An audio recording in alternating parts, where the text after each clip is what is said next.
आप ऐसा मत मानिए कि कोई नहीं देखता है, ये जनता है जो सब जानती है। आने वाले चुनाव में आपको मालूम पड़ेगा। हमारे मुख्यमंत्री केजरीवाल साहब हैं, उन्होंने जो जो कहा वो कभी नहीं किया। उन्होंने कहा था मैं कभी मुख्यमंत्री नहीं बनूंगा, 3 बार मुख्यमंत्री बने। उन्होंने पूरी चुनाव कांग्रेस के भ्रष्टाचार के खिलाफ लड़े। आज मोदी जी के सामने लड़ने के लिए कांग्रेस की गोदी में बैठकर कांग्रेस के भ्रष्टाचार की वाहवाही। शीला दीक्षित के खिलाफ भ्रष्टाचार पे कदम उठाएंगे। अब तक चुप्पी साधे हुए हैं और शीला जी की भ्रष्टाचारी कांग्रेस पार्टी के साथ आपने गठबंधन कर दिया। राजनीति में मित्रों 2 प्रकार के लोग होते हैं, एक जो कहते हैं वो करते हैं और दूसरे प्रकार के लोग होते हैं कहते हैं उससे बिल्कुल उल्टा करते हैं। अब दिल्ली में ही दोनों प्रकार के लोग हैं। नरेंद्र मोदी जी है जो कहते हैं वो करते हैं और एक ही टर्म में पूरा कर छोड़ते हैं, और दूसरी ओर हमारे मुख्यमंत्री केजरीवाल साहब हैं, उन्होंने जो जो कहा वो कभी नहीं किया। मैं जरा आज उनको याद कराना चाहता हूं। मैं उस वक्त दिल्ली में ही रहता था, अन्ना का आंदोलन चल रहा था। मंच पर से बड़े जोर जोर से कहते थे कि हम कभी राजनीति में नहीं जाएंगे, हमारा भरोसा करिए। यही केजरीवाल कहते। और 26 नवंबर 2012 को उन्होंने अपनी राजनीतिक पार्टी बना दी। अन्ना बेचारे वहीं के वहीं बैठे हैं और वो मुख्यमंत्री बन गए। उन्होंने कहा था मैं कभी मुख्यमंत्री नहीं बनूंगा, 3 बार मुख्यमंत्री बने। उन्होंने पूरी चुनाव कांग्रेस के भ्रष्टाचार के खिलाफ लड़े। आज मोदी जी के सामने लड़ने के लिए कांग्रेस की गोदी में बैठकर कांग्रेस के भ्रष्टाचार की वाहवाही। हलफनामे में कहा था कि हम वीवीआईपी की सुविधाएं नहीं लेंगे। सरकारी बंगला लिया, सरकारी गाड़ियां ली, सुरक्षा ली। बंगला लिया तो लिया, शीला दीक्षित जी ने बेचारी ने जो बनाया हुआ था वो बंगले को बुलडोजर से तोड़कर एक शीश महल बनाया, करोड़ों रुपए का खर्चा कर। केजरीवाल जी जरा आप याद करिए आपने क्या कहा था। जन लोकपाल के लिए आपने आंदोलन किया था, उसकी धज्जियां उड़ाने का काम किया। शीला दीक्षित के खिलाफ भ्रष्टाचार पे कदम उठाएंगे। अब तक चुप्पी साधे हुए हैं और शीला जी की भ्रष्टाचारी कांग्रेस पार्टी के साथ आपने गठबंधन कर दिया। और आज दिल्ली में फिर से एक बार आप भ्रष्टाचार की गंगा बहाने का काम।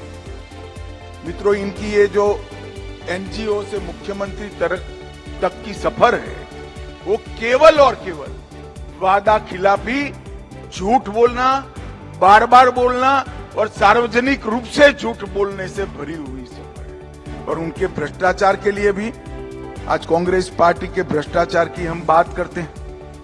कॉल ब्लॉक हो, कॉमनवेल्थ हो, 2G का घोटाला हो, Sharda chit fund, INX media, Aircel, अंतरिक्ष, land for job, Panchkula Gurgaon में भूमि का आवंटन, Jammu Kashmir cricket association, Embraer deal, Hawk aircraft, Agusta Westland, Bofors, Maruti घोटाला, ये सारे घोटाले की निंदा करने वाले केजरीवाल जी स्वयं आज क्या हुआ बताइए मुझे। दिल्ली में शराब घोटाला हुआ। ये शराब घोटाले में मुझे एक बात पर दिल्ली वासियों का खास ध्यान, पहली बार देश में ऐसा हुआ है कि किसी राज्य का शिक्षा मंत्री शराब घोटाले में जेल में गया है। जिनका काम शिक्षा का प्रचार और प्रसार करने का था, उन्होंने शराब का प्रचार और प्रसार करा, 2875 करोड़ का घपला किया और आज जेल में बैठे हैं। मनीष सिसोदिया भी जेल में, संजय सिंह जेल में, केजरीवाल जाते नहीं है जवाब देने के लिए।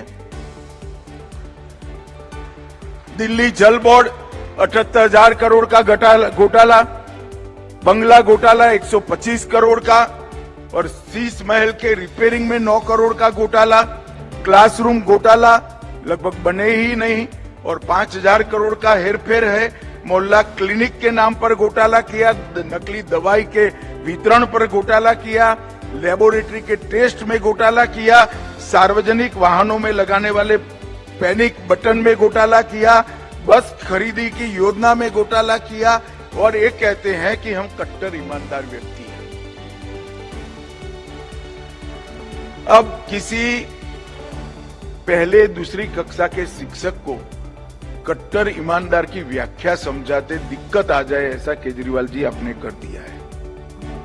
इतने सारे घोटालों की सीरीज दिल्ली में की है, और अब वो राष्ट्रीय चुनाव लड़ने के लिए अंत में कांग्रेस की गोदी में बैठ गए, जिस कांग्रेस को गाली बोलकर आप सत्ता पर आए तो दिल्ली की जनता को कहा था हम भ्रष्टाचार से मुक्त करेंगे। आपने तो स्वयं भ्रष्टाचार किया ही किया, इसके साथ में कांग्रेस के भ्रष्टाचार को एक्नॉलेज करने का काम भी केजरीवाल जी आप कर रहे हो। आप ऐसा मत मानिए कि कोई नहीं देखता है, ये जनता है जो सब जानती है। आने वाले चुनाव में आपको मालूम पड़ेगा, आप कितने भी नियम नीति छोड़कर गठबंधन करिए, आएगा तो मोदी ही 400 पार कर तीसरी बार मोदी जी देश के प्रधानमंत्री बनने वाले। मैं पूरे देश का दौरा किया है, 125 से ज्यादा सीटों पर गया हूं। मैं आपको बताता हूं मित्रों, उत्तर गया, दक्षिण गया, पूरब गया, पश्चिम गया, मध्य में रहा, हर जगह पे आज युवा हो, महिला हो, बुजुर्ग हो, सभी लोग नरेंद्र मोदी के समर्थन में खड़े हुए दिखते हैं, क्योंकि 10 साल के अंदर मोदी जी ने देश को समृद्ध किया है, शिक्षित किया है, मोदी जी ने देश को सुरक्षित किया है, और इस देश से आतंकवाद और नक्सलवाद को समाप्त करने का काम हमारे प्रधानमंत्री नरेंद्र मोदी जी